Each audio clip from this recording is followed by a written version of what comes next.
Hello बच्चों, let's see this question and here this question say who elect the community government in Belgium.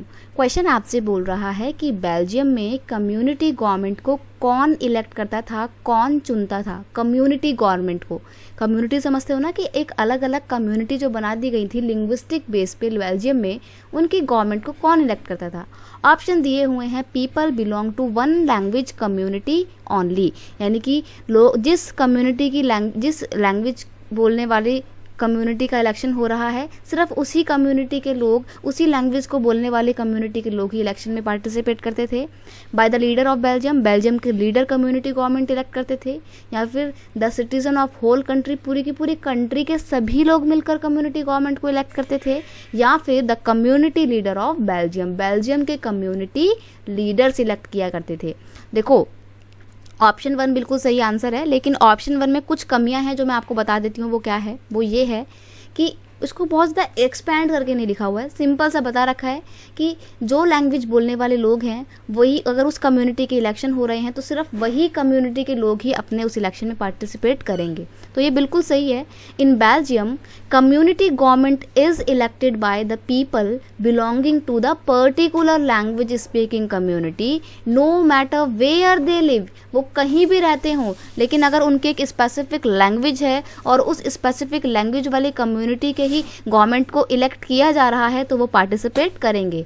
आप इस question को कुछ इस तरीके से समझ सकते हो, जैसे मान लीजिए कि हम इंडिया का ही एक एग्जांपल लें, तो ये है आपका इंडिया, मान लीजिए ये है इंडिया, और इंडिया में 2 कम्युनिटी हैं। अभी हम सिर्फ नाम के लिए देख रहे हैं, मेरा यहाँ पे बिल्कुल भी मतलब नहीं कि मैं किसी भी तरीके के डिस्क्रिमिनेशन को या कम्युनिटी डिफरेंसेस को यहाँ पे दिखाना चाह रही हूँ। मान लीजिए 2 कम्युनिटी हैं, एक है कम्युनिटी हिंदूज़ की और एक है कम्युनिटी यहाँ पे मुस्लिम रिलीजन को फॉलो करने वाली। तो अगर हिंदू कम्युनिटी के लोग अपनी सिर्फ एक अलग गवर्नमेंट बनाना चाहते हैं, सिर्फ हिंदू लोगों के लिए अपनी एक सरकार बनाना चाहते हैं जो हिंदू लोगों के लिए काम करेगी, तो उसके इलेक्शन में पार्टिसिपेट कौन करेगा? पूरी इंडिया में रहने वाले जितने भी हिंदू हैं ना, वो पार्टिसिपेट करेंगे। और फ़र्क नहीं पड़ता है कि वो हिंदू दिल्ली में रहते हैं या कश्मीर में रहते हैं या पंजाब में रहते हैं, आंध्र प्रदेश में रहते हैं, केरला में रहते हैं, बस उनका धर्म हिंदू होना चाहिए तो वो अपनी हिंदू सरकार चुन सकते हैं। वो कहीं पर भी रहते हैं, उससे कोई फ़र्क नहीं पड़ता। सिमिलरली मुस्लिम कम्युनिटी के लोगों ने अपनी एक अलग गवर्नमेंट बना लिया है, अपना एक अलग ग्रुप बना लिया है, और उनके लिए इलेक्शन सिर्फ मुस्लिम कम्युनिटी के लोग ही देते हैं, और फिर वो भी चाहे कहीं भी रहते हों। तो यही चीज़ हो रही थी बेल्जियम में। यहाँ पर मैंने सिर्फ एक एग्जाम्पल लिया है, तो इसको आप गलत इंटरप्रेट नहीं करेंगे कि मैं किसी भी तरीके की कम्युनिटी गवर्नमेंट बनाने की या रिलीजियस बेस पे गवर्नमेंट बनाने का सपोर्ट करती हूँ, ऐसा मेरा बिल्कुल मतलब नहीं है। बस आपको एक एग्जाम्पल के थ्रू में समझाना चाहती हूँ कि बेल्जियम में सेम यही हो। बेल्जियम में क्या हो रहा था?